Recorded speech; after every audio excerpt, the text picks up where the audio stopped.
Estamos en una serie de sermones, como lo veíamos ahí en el video, ¿cierto? Y ahí está presentado una fe sencilla. Esta es la serie de Adviento que hemos comenzado en este mes de diciembre, ¿cierto? Y que se va a terminar el día 24 con el culto navideño.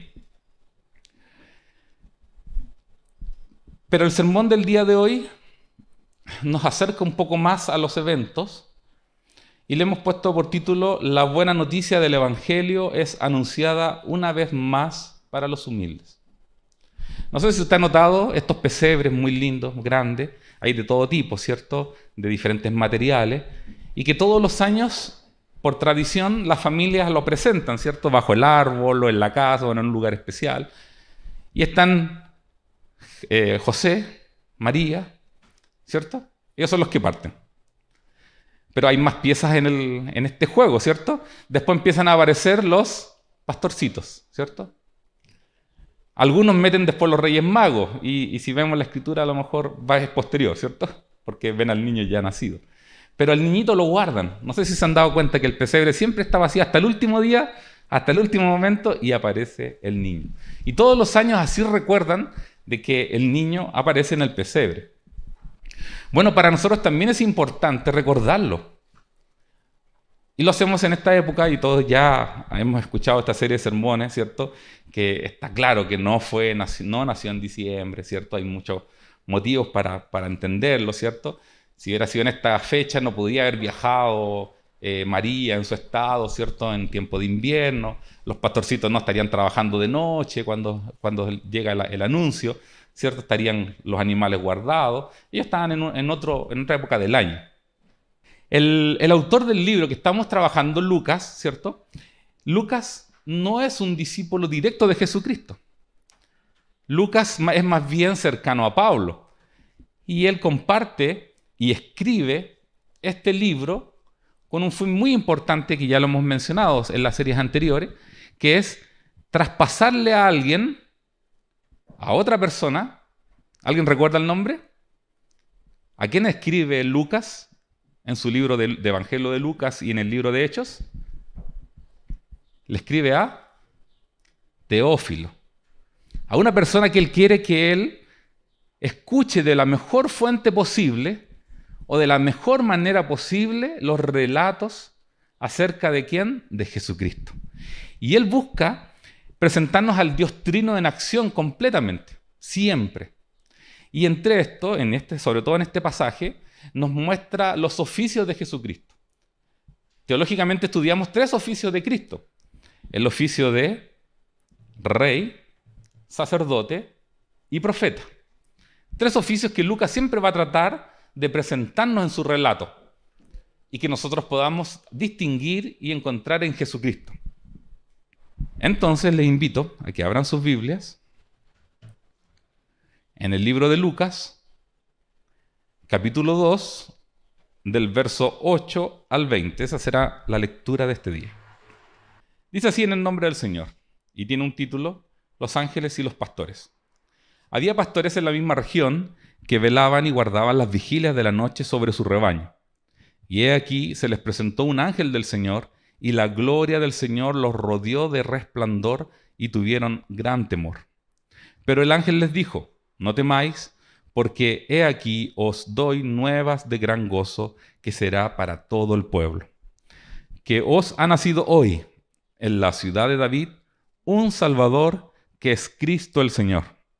Esto os servirá de señal: hallaréis al niño envuelto en pañales, acostado en un pesebre. Y de repente apareció con el ángel una multitud de las huestes celestiales que alababan a Dios y decían: Gloria a Dios en las alturas, y en la tierra paz, buena voluntad para con los hombres. Sucedió que cuando los ángeles se fueron de ellos al cielo, los pastores se dijeron unos a otros: Pasemos, pues, hasta Belén, y veamos esto que ha sucedido y que el Señor nos ha manifestado. Vinieron, pues, apresuradamente y hallaron a María y a José y al niño acostado en el pesebre.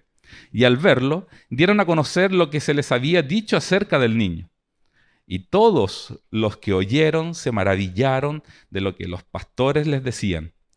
Pero María guardaba todas estas cosas, meditándolas en su corazón. Y volvieron los pastores, glorificando y alabando a Dios por todas las cosas que habían oído y visto, como se les había dicho. Oramos.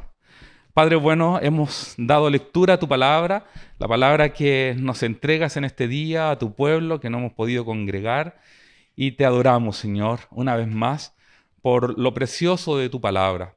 En esta época tan especial para el mundo cristiano de recordar el nacimiento, la encarnación de nuestro Señor Jesucristo, recordar cómo fue anunciado, a quiénes fueron anunciados, quiénes recibieron este mensaje y cómo hoy día también lo recibimos nosotros, tan solo por tu misericordia, tan solo por tu gracia. Te honramos, Señor, en este día y que esta palabra pueda caber en nuestros corazones, pueda ser práctica, pueda ser viva y pueda glorificarte en todo lo que nosotros hacemos. Te damos gracias por Jesucristo, nuestro único y buen Salvador. Amén. Toma asiento.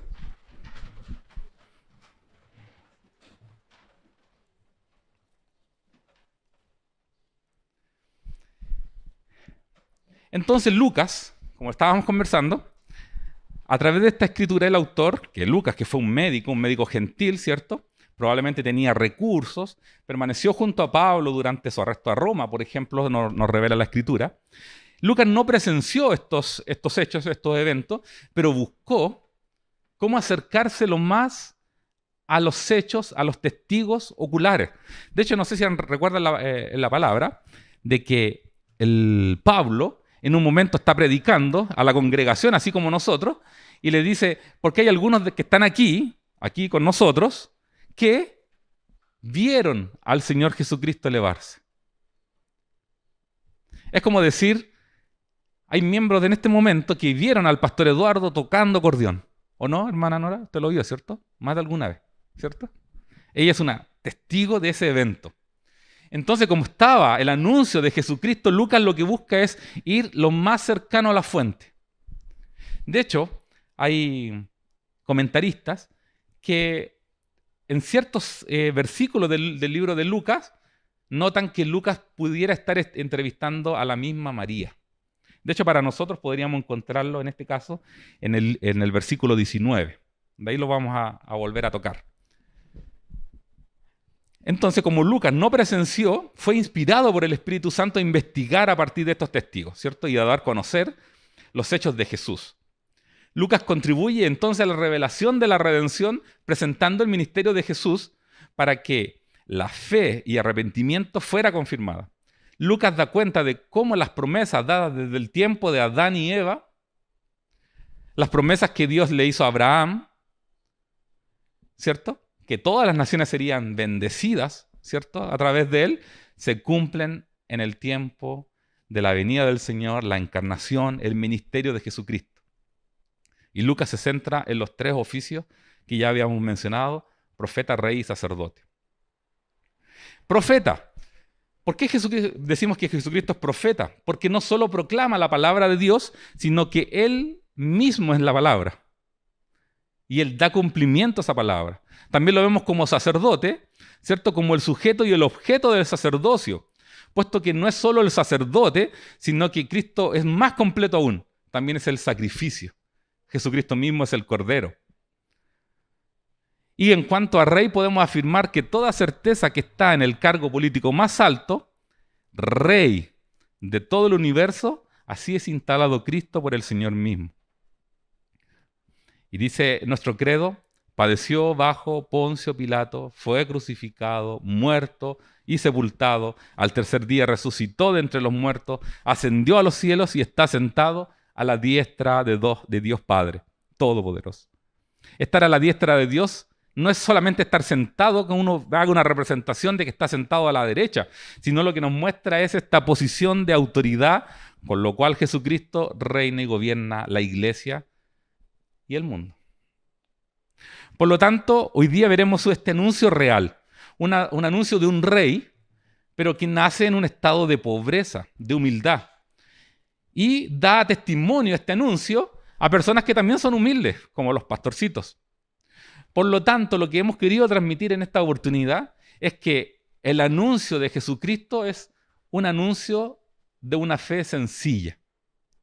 Y la Escritura nos dice que Él escondió esto de los grandes, de los sabios y de los entendidos para dárselo a los pequeños. Y no es que está diciendo que nosotros tengamos un poco poder cognitivo, ¿cierto? No está diciendo eso, no está diciendo que nosotros no podemos razonar cosas más grandes, no, está al contrario. Está diciendo que como somos humildes porque el Señor nos ha recogido y nos ha llamado, entonces podemos poner oído a este anuncio y por la fe que el Señor pone en nuestros corazones, lo hacemos vivo.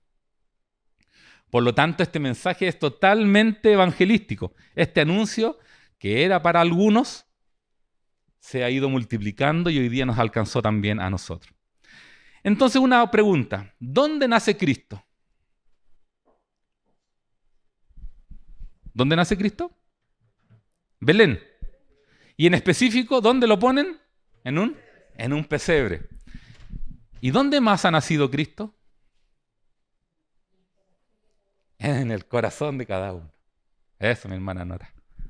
Jesucristo ha nacido en el corazón de cada uno. Y sigue naciendo. Y va a seguir naciendo. Estos pequeños que agradecen que han podido pasar de año, va a llegar un momento en que en sus corazones Cristo se va a hacer vivo. Este verbo, ¿cierto?, se va a expandir por todo su cuerpo, por su mente, por su corazón, y Jesucristo va a nacer en sus vidas. ¿O no? ¿Cierto? Vamos conociendo a Cristo, vamos llenándonos de Él. Entonces nació en ese momento, pero también nace en nuestros corazones. Por lo tanto, vamos a desarrollar 3 puntos. Este sermón va a ser más bien breve, que tenemos que cumplir con otra cosa, ¿cierto? No, va a ser lo que el Señor quiera. Lo vamos a desarrollar en 3 puntos. La buena noticia del Evangelio es anunciada a los humildes. Esta buena noticia del Evangelio declara la realeza de Cristo, pero también su bondad. La buena noticia está llena de fe y de razón. Esos 3 puntos vamos a desarrollar. Entonces, le pido que vaya con la Biblia y vamos a ir versículo por versículo. ¿Ya? Vamos a hacer un sermón bien expositivo. Entonces dice así el verso 8: había pastores en la misma región que velaban y guardaban las vigilias de la noche sobre su rebaño. Esto es sumamente importante porque estas personas no estaban esperando una noticia. Pero sí tenemos que tener algo presente, que todos los judíos sabían de la promesa de un Salvador. A todos los judíos cuando nace se les enseña acerca de su país, de su nación. Lo mismo en sus naciones, la misma en nosotros. Siempre se nos enseña cómo nace, cómo se forma una nación. Ellos sabían las profecías que traerían un día al Salvador. Pero la Escritura, Lucas quiere reflejar de que estos pastorcitos estaban trabajando. Y lamentablemente no es como hoy, que cuando usted trabaja de noche, ¿cierto, Eduardo? Te dan un bono un poco más grande, ¿cierto? Cuando son turnos de fin de semana, siempre nos pagan un poco más. En este caso es al revés. Los pastorcitos que trabajaban de noche, generalmente era porque no tenían pega en el día. Y cuando llegaba el invierno no tenían pega porque no se trabajaba de noche. Ellos estaban haciendo su trabajo, estaban velando, dice, y guardaban las vigilias de la noche sobre su rebaño. Hacían turnos. Ahí no está hablando de turnos. ¿Y qué pasa aquí? Dice el versículo 9. Se les presentó un ángel del Señor y la gloria del Señor los rodeó de resplandor y tuvieron gran temor. Entonces este mensaje es anunciado a los humildes, a pobres pastores, que en la idea judía, usted no podía, si tenía un caso, un problema con un vecino, usted no podía citar a un pastorcito para que testificara a favor suyo. Porque los pastorcitos no eran bien reconocidos. No tenían una posición. A lo mejor usted iba a citar a un fariseo, a un doctor de la ley para que lo defendiera o hablara bien de usted. Pero nadie iría a buscar a pastorcitos que eran humildes, que eran pobres y que no tenían un gran testimonio. La sociedad los había relegado un poquito. Pero si podemos ver un símil, ¿a quién llama Jesucristo cuando inicia su ministerio? ¿A qué hombres busca Jesucristo? Principalmente pescadores. Gente sencilla, gente humilde. Yo no sé si usted se puede comparar con un pescador, se puede comparar con un pastorcito, pero lo que estamos claros es que también éramos muy pobres espiritualmente, ¿cierto? Necesitados del Señor. Entonces aparece este ángel, ¿cierto? Y no solamente el ángel, porque también estaba en la cultura recibir mensajes. La palabra ángel era un mensajero. Así como a María se le presentó un ángel, ¿cierto? A la mamá de Juan, y así en la Biblia vemos muchas presentaciones de ángeles. Aquí le agregamos algo, que la gloria del Señor lo rodeó. Apareció este ángel y a la vez un gran resplandor. Podemos hacer otro símil. Cuando Pablo iba camino a Damasco, se le aparece Jesucristo mismo y el resplandor, ¿qué le provoca? Una ceguera. O sea, cuando el Señor quiere anunciar algo con potencia, lo hace, ¿cierto? Prende todas las luces, igual que nosotros cuando hacemos una fiesta, prendemos todas las luces, ¿cierto? No, lo hacemos en oscuridad. Entonces, este mensaje es anunciado por el ángel del Señor. Una idea que quiere profundizar de que no era solamente un mensajero, sino que era un mensaje muy importante. Y este resplandor nos muestra esta autoridad y este poder del Señor. ¿Y cómo reaccionan estos hombres? Con gran temor. Yo creo que nosotros también, si viéramos al Señor cara a cara, si Él se presentara aquí, ¿cierto? Yo creo que cada uno tendríamos primeramente gran temor. Pero en el verso 10 dice, pero el ángel les dijo, no temáis, porque aquí os doy nuevas de gran gozo que será para todo el pueblo. Entonces este anuncio ahora es más cercano. Aparece con gran esplendor, con gran fuerza, pero cuando ve el temor de estos pastores, ¿qué hace el ángel del Señor? Le dice, no temas. Cambia completamente la relación de este anuncio, de este mensaje. Hay una cercanía. Dios no le está hablando a desconocidos. Dios nos conoce a todos, a cada uno de nosotros. Por lo tanto, lo que le quiere transmitir es que hay un gozo supremo que es para todos. No temas, porque es anunciada la misericordia de Dios para con los pastorcitos y para con todo el pueblo. Y esta palabra, porque os doy nuevas de gran gozo. Imagínense que en esta línea de tiempo que Lucas nos quiere plantear, dice que era tiempo de Augusto César y había un gobernante y se le ocurrió hacer un censo y el censo tenía el fin de que cada uno volviera a su ciudad para que se inscribiera, se anotara, saber cuántos habían y luego cobrarles impuestos. O sea, los judíos no estaban contentos en su vida actual, no estaban relajados, no, estaban con incertidumbre. Pero estas nuevas de gran gozo tienen un mensaje más profundo que es el Evangelio del Señor. Y el Evangelio del Señor es para todas las personas. Cuando nosotros compartimos el Evangelio es para todos. La diferencia es que en algunos va a ser vida y van a ser atraídos al Evangelio. Pero el Evangelio es compartido para todos. Por lo tanto, estos pastores son como nosotros. También estaban en sus afanes, en sus trabajos, pero necesitaban una buena noticia. Así que no temamos en este día. El segundo punto dice que la buena noticia del Evangelio declara la realeza de Cristo y su bondad.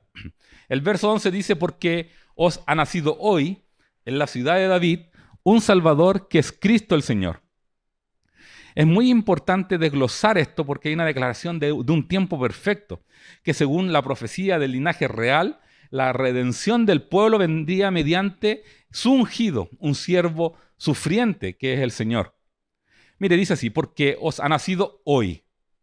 Es súper importante esto, porque si bien es cierto, Cristo ha sido eterno, llega un momento en la línea donde Él termina la profecía de la redención del pueblo y nace Jesucristo para darle un nuevo comienzo a la redención misma. Entonces, dice Gálatas 4:4, pero cuando vino la plenitud del tiempo, Dios envió a su Hijo, nacido de mujer, nacido bajo la ley. Súper importante, cuando vino la plenitud del tiempo. Muchas veces hay personas que han recibido el Evangelio y dicen, ¿por qué no lo recibí cuando era más joven? A lo mejor hubiera hecho esto, hubiera ido hacia allá a predicar el Evangelio. ¿Por qué fue hoy día que recibí el Evangelio? Bueno, esa fue la plenitud del Señor para esa persona. En este caso, el mejor momento de la historia, que es el anuncio de nuestro Señor.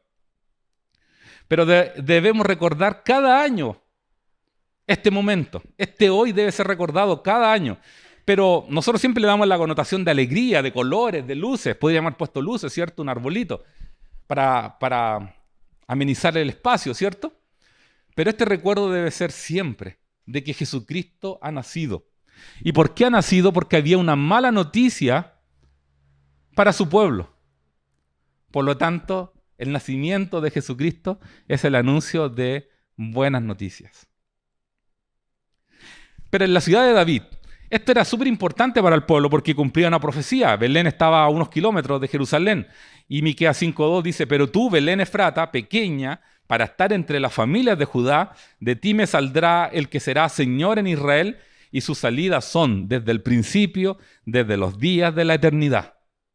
La profecía que en Belén nacería. Entonces cuando el anuncio le llega a los pastores y le dice que en Belén, no dudaron, sabían que había una profecía acerca de Belén. Y dice un Salvador, porque un niño nos es nacido, hijo nos es dado, y principado sobre su hombro. Y se llamará su nombre admirable, consejero, Dios fuerte, Padre eterno, príncipe de paz. Isaías 9:6. El ungido del Señor, el siervo sufriente, que lo podemos encontrar en el capítulo 53 de Isaías. Pero este versículo 11 también dice que es el Cristo, el Mesías. Esta es la palabra español para Cristo, ¿cierto? Del griego, que significa ungido, Mesías, como nos explica Juan. Este es el ungido tanto en tiempo predicho, tanto en tiempo esperado, el que fue ungido más que todos los demás ungidos, dice Salmo 45:7, el último y supremo rey ungido, el último y supremo profeta ungido, después de Jesús no hay más profetas, el último y supremo sacerdote ungido. En él todas las promesas de Dios son sí y amén, dice 2 Corintios 1:20. Él cumplirá todas las esperanzas y los sueños de Israel y también de su pueblo. Y finalmente el verso 11 dice, el Señor. Jesucristo es Dios. Es la segunda persona de la Trinidad. Aquí se ha encarnado. Jesucristo trae una doble naturaleza. Es hombre 100% y es Dios 100%. Es parte de la Trinidad. Y esto lo quiere reflejar diciendo que Él es el Señor. Para nosotros a lo mejor es simple decir que Jesucristo es el Señor. Pero para el pueblo de Israel no era fácil decir esto. Ya lo hemos escuchado en otras oportunidades. Primeramente porque César, él quería ser el Señor, ¿cierto? Entonces los israelitas, los judíos, que se convertían al cristianismo, los primeros cristianos decían, Jesucristo es el Señor. Cuando saludaba a la hermana Nora. Así como hoy día nos saludamos con el puño, ellos se saludaban y decían, Jesucristo es el Señor. Desafiaban. Los primeros cristianos desafiaban a la sociedad. ¿Y nosotros podemos hacerlo? ¿Podemos decir que Jesucristo es el Señor? Que el Señor nos ayude, ¿cierto? Nos dé la fortaleza como hijos para representar y honrar a nuestro Padre, para poder levantar este mismo anuncio. Jesucristo no solamente nació hace 2000 años, sigue naciendo en los corazones, sigue naciendo. Cuando una familia trae un niño, un bebé a este mundo y lo trae a la iglesia, a ser parte de la iglesia, bueno, casi todas las probabilidades que nos entrega la Escritura es que ese niño va a tener a un Jesucristo nacido en su corazón.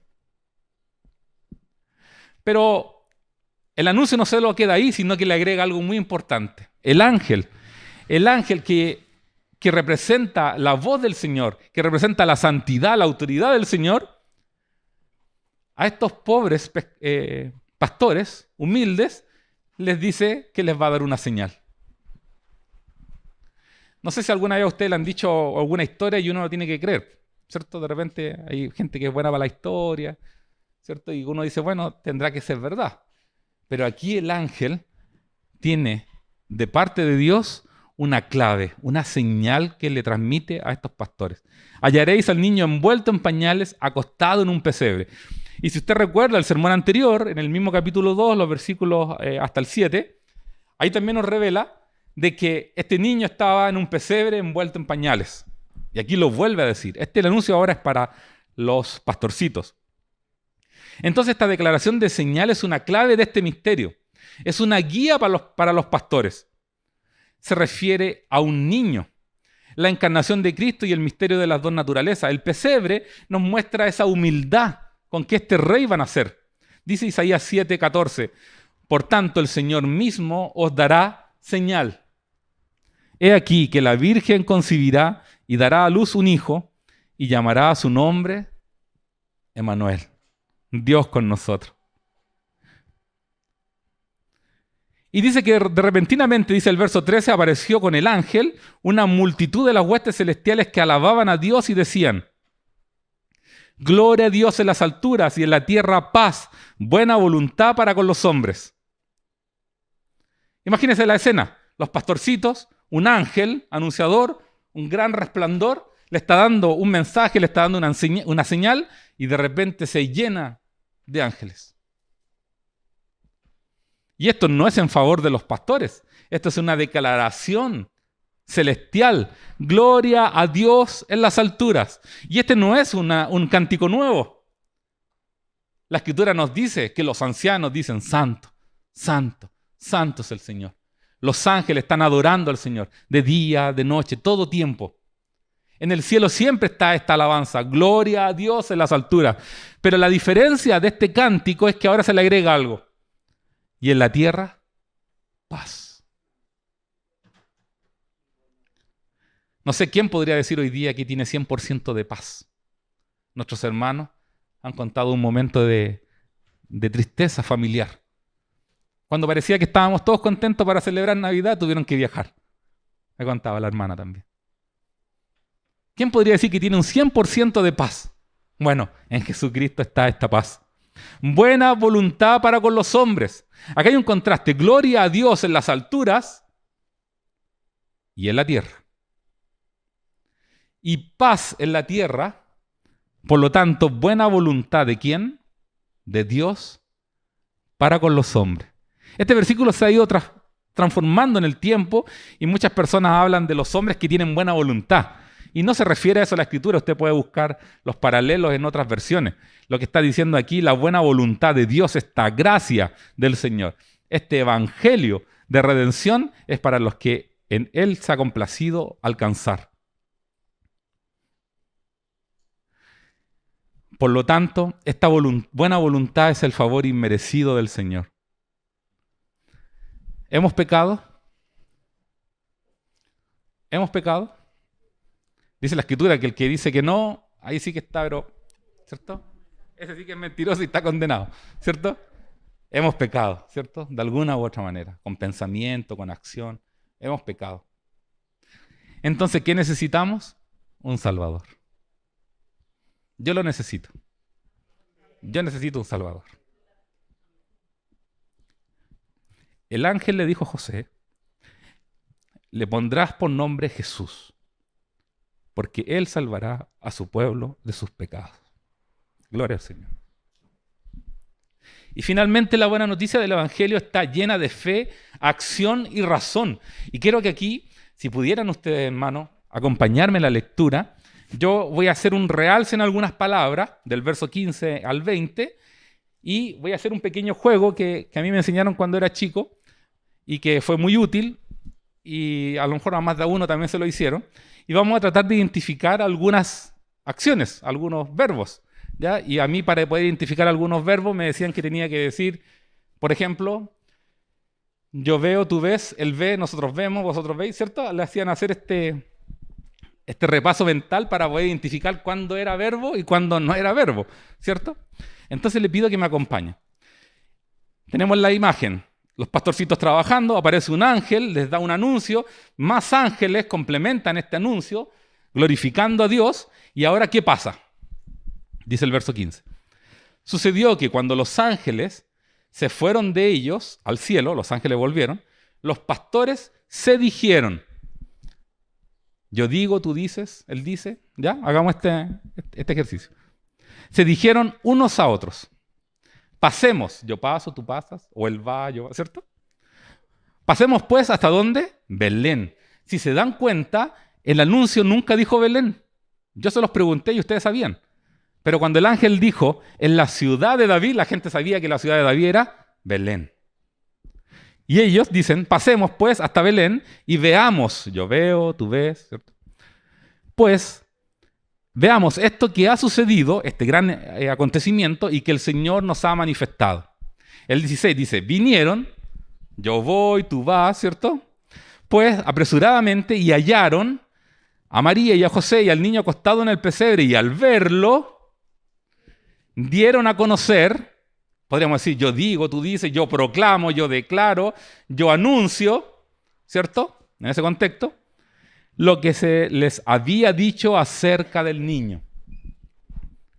Y todos los que oyeron se maravillaron de lo que los pastores les decían. Yo digo, tú dices, él dice.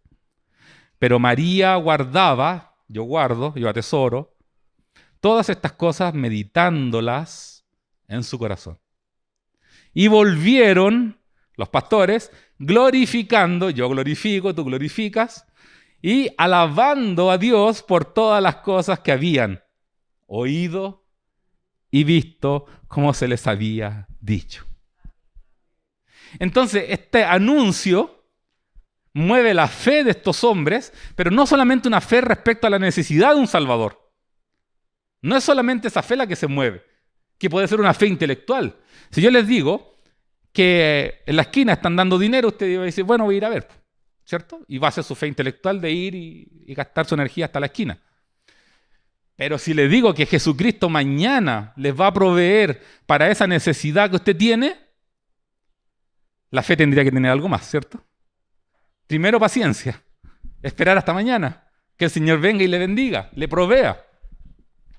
Entonces aquí estos hombres no solamente tienen una fe, la reciben en su corazón, sino que la procesan racionalmente.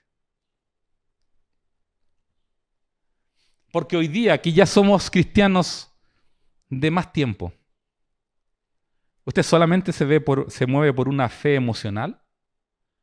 ¿O su fe es totalmente racional? Porque yo creo que Jesucristo nació en Belén. Pero no hay tantos textos históricos como para que podamos decir que está súper claro y todos tienen que aceptarlo, ¿cierto? De hecho, ahí está la crítica. ¿Dónde están los respaldos históricos? ¿Dónde está lo que dice la Biblia? Y claro, cada vez van encontrando más hechos, ¿cierto?, que demuestran que la Biblia es real. Pero así todo, la gente cree que nosotros estamos aquí por una fe que es solamente emocional, que solamente está en el corazón. Que estamos aquí porque algo nos pasó en algún momento y sentimos algo bonito aquí, y entonces nos congregamos porque sentimos algo bonito aquí. Pero es más que eso. Hemos ido comprendiendo cómo la Escritura hace vida en nuestros corazones. Cuando los niños van creciendo, cuando los niños se van formando, cuando vemos cómo la Escritura les da paz a nuestros hijos en medio de la sociedad. Cuando están recibiendo toda esta información que no es cristiana, cuando reciben toda esta información que no es del Señor, cuando hablan de una inclusividad que no necesariamente es la que la Escritura nos enseña, ¿cómo usted le transmite a sus hijos el poder del Evangelio? Primeramente, ellos son necesitados, pecadores. Cuando su hijo empieza a entender un poquito más, eres un pecador, tienes que arrepentirte, necesitas un Salvador. Porque si no va a llegar un compañero y le va a presentar otro Salvador, otro tipo de Salvador, alguien que le satisfaga sus pensamientos. La iglesia está bombardeada de estos pensamientos, de estas ideologías, de estas filosofías. Y eso no necesariamente es política, es una realidad, la vemos todos los días. Entonces estos pastorcitos, al ver esto tan milagroso, tan fabuloso, en el anuncio nunca dice vayan a Belén. Nunca les dice. Pero implícitamente hay un desafío de que si van a encontrar al Salvador. Y hoy día hemos venido a adorar a este Salvador. Hemos sido movidos por el Espíritu, ¿cierto? El Espíritu nos ha movido. Los hermanos que están en la casa, los que están conectados, los que se van a conectar después. Bueno, el Señor, el Espíritu es el que los va a mover. Pero racionalmente, ¿debo estar aquí en la casa del Señor o no? ¿Me conviene estar en las cosas de mi Padre? Jesucristo se lo dijo a sus propios papás. ¿Cómo que estoy perdido? Estoy en la casa de mi Padre. Entonces, la fe tiene acción. La fe trae resultados. La fe se comparte, la fe trasciende. Dice aquí que María guardaba todas estas cosas meditándolas en su corazón. Porque María escuchó a los pastores todo lo que les comentó, que su hijo era el Salvador, y María tenía otro anuncio. Un anuncio personal de un ángel que le dijo que le nacerá un hijo y le llamará Emmanuel. Ella estaba uniendo estas cosas. Cuando dice meditándolas, las guardaba, era que las estaba atesorando, que estaba meditando. Estaba diciendo, verdaderamente este niño es una obra del Espíritu. Verdaderamente este es el Salvador. Por lo tanto, esta fe la podemos razonar y adoramos al Señor. Hermanos, en este trabajo vemos la Trinidad también trabajando, como quiere mostrarnos Lucas. Dios Padre, representado por su mensajero, este ángel anunciando estas buenas noticias, estas gratas nuevas de salvación, porque hay una mala noticia. Somos pecadores, necesitados de la gracia del Señor, en cada ámbito de nuestra vida, no en algunos. Si a usted le va bien en el trabajo, es gracia del Señor. Porque cuando le vaya mal, va a necesitar gracia del Señor. Lo que puede respirar hoy día es gracia del Señor. No es que usted tiene una capacidad, tiene buenos pulmones. No. Cuando pudiese salir del COVID, gracia del Señor. Otros no salen, ¿cierto? Nuestros hermanos que habitan en medio nuestro, en este país, es gracia del Señor que le ha abierto una puerta, ¿cierto? Mi hermana, gracia del Señor para nosotros. Este mismo anuncio es para nosotros. Hoy día Jesucristo vuelve a nacer en los corazones de los humildes.